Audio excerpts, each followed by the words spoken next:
The cameras will show you the handshake. That is the first rule of modern statecraft. Against the stark, unforgiving white of an Alaskan military base, two of the most powerful men on Earth will clasp hands. The grip will be firm, the expressions grave. Commentators will dissect the body language for hours, searching for tells, for signs of concession or dominance. They will call the location symbolic, a bridge between two worlds, a neutral ground chosen to de-escalate a new Cold War.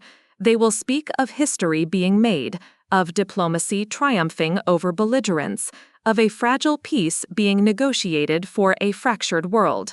They will praise the courage, the statesmanship, the sheer gravity of the moment. And you are meant to believe it. You are meant to feel a sense of relief, a flicker of hope that the leaders of the world, for all their faults, are still capable of responsible stewardship. But you must learn to see beyond the performance. You must learn to ask the questions that are never posed on the 24-hour news cycle. Why Alaska? Why now? Why are the public faces of two supposedly rival powers meeting not in a palace or a capital, but on the frozen soil of a high-security military installation, far from prying eyes? The answer is simple, and it has nothing to do with peace. This is not a summit. It is a closing. You think Donald Trump and Vladimir Putin are flying to the edge of the world to avert a war? You have been profoundly misinformed. They are there to sign off on the largest asset acquisition of the 21st century. They are there as regional managers, as the public faces of an invisible board of directors, to formalize the division of the last great unclaimed prize on Earth, the Arctic. This isn't a treaty, it's a shareholder agreement, and you are not on the guest list. Look closer at the stage they have chosen, an American military base. This is the first signal. Peace talks are held in Geneva or Helsinki. Resource and strategy meetings are held in war rooms. The very ground they stand on is provided by the first key stakeholder in this venture, the military-industrial complex. They are not merely the hosts, they are the enablers. For years, they manufactured the problem, the constant low-grade military tension, the flybys, the submarine patrols, the headlines of a new arms race in the polar ice. And now, they are here to provide the solution, the military hardware and permanent presence required to secure the new corporate assets that are about to be carved up. It is the oldest and most profitable business model in history. The script for this piece of political theater was not written in the White House or the Kremlin. It was drafted in boardrooms in Houston, London, and Moscow. The true architects of this meeting are not presidents. They are the chief executives of ExxonMobil, Rosneft, Shell, and Gazprom. For decades, they have watched the polar ice caps recede, not with alarm, but with anticipation. They have funded the science that confirms the melting, not to avert a crisis, but to time a market entry. They see a catastrophe for the planet as a once-in-a-lifetime business opportunity. Underneath that melting ice lies an estimated 90 billion barrels of oil and trillions of cubic feet of natural gas. This meeting is the final green light, the moment their patient lobbying becomes legitimate, state-sanctioned plunder. But an enterprise of this magnitude needs financing. It requires capital on a scale that dwarfs the GDP of most nations. And so, the third set of silent partners take their seat at the table: Wall Street and the global investment behemoths, the BlackRocks and the Vanguards of the world. They are the bankers for this new world order. They don't care about flags or ideologies. They care about returns on investment. A stable, partitioned Arctic, jointly managed by two superpowers, is not a political risk to them. It is a new trillion-dollar market for infrastructure, shipping, and resource extraction, guaranteeing profits for generations. They will finance the ports, the pipelines, and the icebreakers, and in doing so, they will own the arteries of a new global economy. Do you see the pattern now? It is a perfectly engineered play.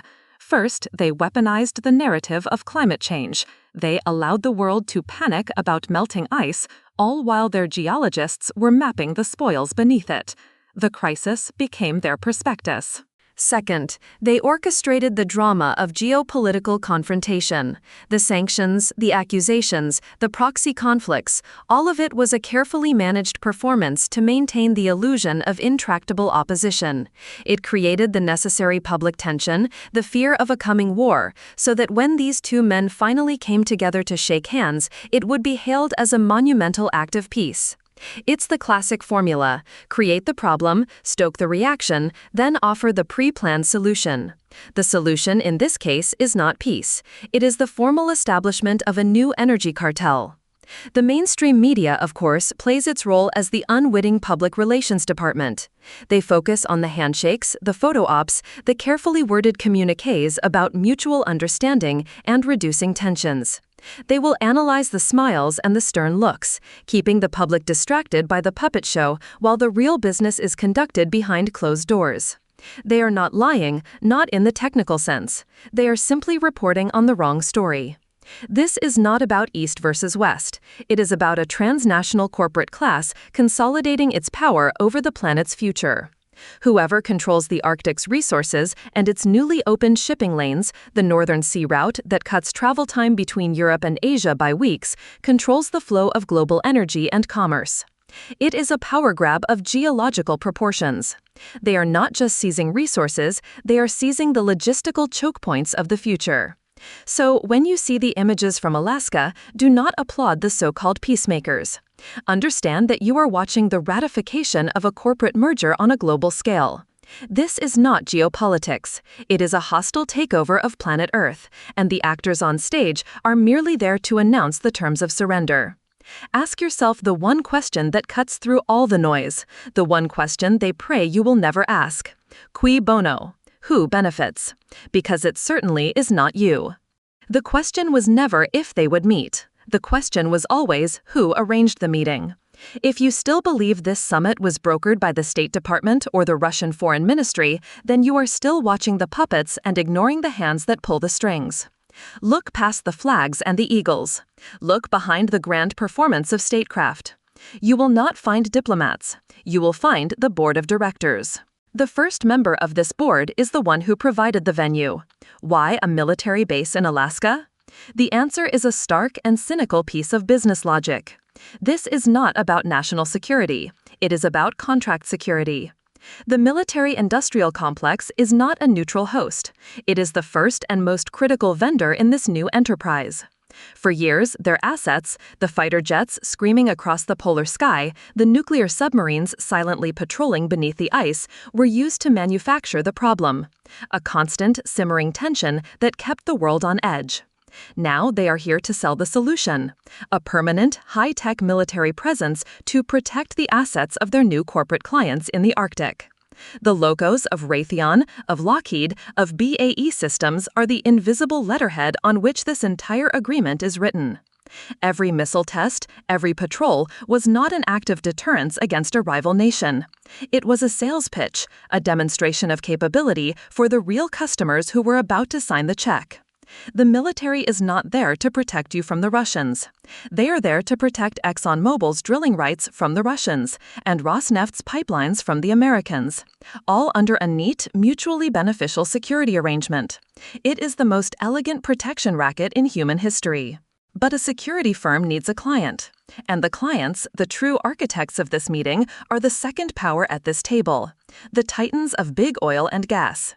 Do you truly believe Donald Trump and Vladimir Putin devise energy policy in a vacuum? They are regional managers executing a corporate strategy drafted in the glass towers of Houston and the state-backed boardrooms of Moscow. For decades, the CEOs of Shell, BP, ExxonMobil, and Gazprom have watched the ice melt, not with the alarm of a citizen, but with the calculating patience of a prospector. They funded the climate studies not to avert the crisis, but to perfect their geological surveys. They have poured hundreds of millions into lobbying to erode environmental protections, patiently waiting for the day when the melting ice would make their ambitions physically and politically possible. This meeting in Alaska is that day. It is not a diplomatic breakthrough. It is the closing ceremony for the largest resource grab of the century, where the two frontmen of the operation publicly ratify the drilling concessions and pipeline routes that have already been decided upon. Their pronouncements on energy security for their people are just recycled press releases from the oil lobby. An operation of this scale, the construction of new ports on permafrost, the deployment of specialized icebreaker tankers, the laying of thousands of miles of pipeline in the most hostile environmental on Earth, requires capital beyond the reach of any single nation. It requires a financial power that transcends borders and ideologies. Enter the third and perhaps most powerful member of the board, the high priests of global finance. Forget the Kremlin and the White House. Look to the quiet, omnipotent influence of BlackRock, of Vanguard, of the great investment banks of Wall Street and the City of London. What banner do they truly serve under? They serve under the banner of the quarterly return. They do not invest in America or Russia, they invest in profit. To them, a partitioned, stable, and jointly managed Arctic is not a political compromise.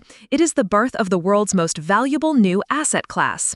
They are the ones who will finance the infrastructure, bundle the debt into new investment products, and sell it to your pension fund. The flow of their capital is the invisible ink that underwrites the entire treaty. As long as the oil flows and the shipping lanes remain open, they do not care whose flag flies over the rigs. They own the debt, they own the infrastructure, they own the future. Do you see it now? The perfect trinity of power. The military provides the muscle, big energy provides the objective, global finance provides the capital. It is a self-contained, self-justifying ecosystem of profit, a private superstate whose authority supersedes that of any elected government. Trump and Putin are not adversaries negotiating for peace. They are co-chairmen of a new global venture, a public-private partnership for the methodical liquidation of planet Earth. So, when they speak of historic agreements, understand they are talking about market-sharing agreements. When they speak of security, they mean securing investments. And when they speak of a new era of cooperation, they mean the formal establishment of the most powerful cartel the world has ever seen. This is not a treaty to prevent a war. This is a business plan for an empire built on melting ice and limitless greed. We have been conditioned to look for threats from other nations, to fear the soldier in a foreign uniform. But the true power is a transnational entity that wears a business suit, funds political campaigns, and calculates the planet's destruction on a spreadsheet. We have now identified the board of directors, but a new empire built on a foundation of such audacious plunder needs more than just guns and money. It needs the veneer of legitimacy. It needs a rulebook to make its crimes appear lawful. So, how do they plan to codify this grand theft? The answer is even more brazen than the crime itself, and it is a blueprint for the world that is to come. Let's be clear, an empire of this magnitude is not built on secret handshakes alone. It requires a grammar of power, a public-facing logic that makes the unthinkable seem not only plausible but necessary. They do not codify their plunder in the shadows, they do it in plain sight, using our own anxieties and aspirations as the very ink for their contracts.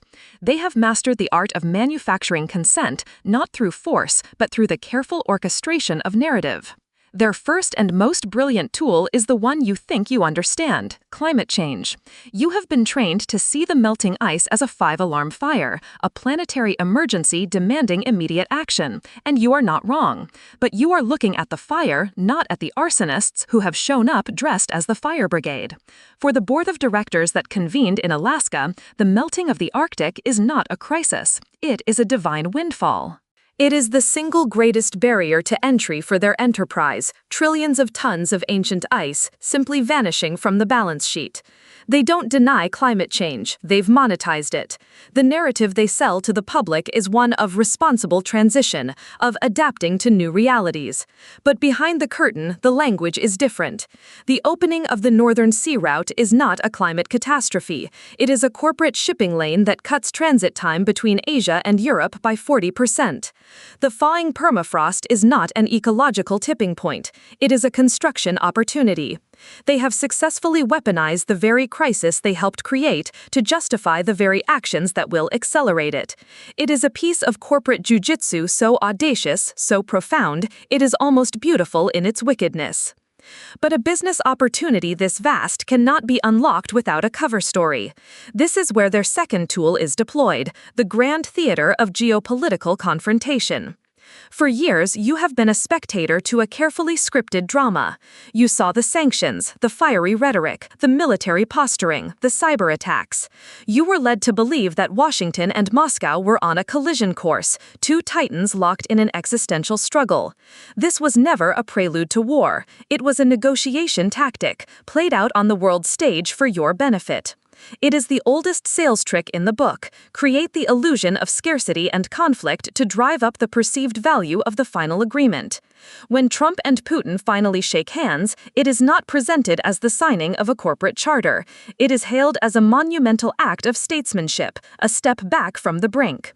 The media, their willing public relations arm, splashes images of the two leaders across every screen, praising their courage and their willingness to put peace first. Your sigh of relief is the sound of their victory. Your gratitude for the avoidance of war is the camouflage that hides the partitioning of a continent. Now connect the dots. Put the pieces on the board. Why Alaska? Because it is not neutral ground. It is the strategic headquarters for this entire venture, a fortress provided by the military-industrial complex to secure the assets. Why now? Because the melting ice has crossed a critical threshold, turning a long-term investment into a short-term gold rush. Why these two men? Because their public personas as populist strongmen provide the perfect cover. They can sell this corporate takeover to their respective nations as a victory for national interest and energy independence. It is a masterpiece of vertical integration. The military-industrial complex creates the problem of tension and then sells the solution. The energy giants write the script of economic necessity. The global financiers provide the untraceable capital that transcends national loyalty. And the two presidents, the final actors, step onto the stage to deliver their lines, reassuring the world that everything is under control, that this is all for a brighter, more peaceful future. This is not a summit. This is a hostile takeover of the planet's climate control system, and the press release announces it as a new era of cooperation. So do not applaud, do not feel relieved. The piece they are selling you is the piece of a cartel that has just eliminated its competition. Their cooperation is a conspiracy against the rest of humanity. The stability they promise is the stability of a new monopoly that will control the energy you consume, the goods you buy, and the prices you pay for generations to come. They are building a world where the most powerful entities are not accountable to any electorate, where your freedoms are eroded not by armies, but by algorithms and supply chains controlled from a corporate fortress at the top of the world. They are liquidating the future, and they need you to believe it is progress. This is the moment to wake up. This is the moment to stop being a passive consumer of information and become an active investigator. Ask the question they never want you to ask. Cui bono? Who benefits? Follow the money. Look up the stock prices of the major defense contractors and oil services companies in the weeks leading up to this summit. Read the investor reports from BlackRock and Vanguard. They do not hide their ambitions, they simply encode them in financial jargon. Share this. Veto their narrative with your own awareness. The only power we have left is the power to see the machine for what it is. Do not let them take that from you.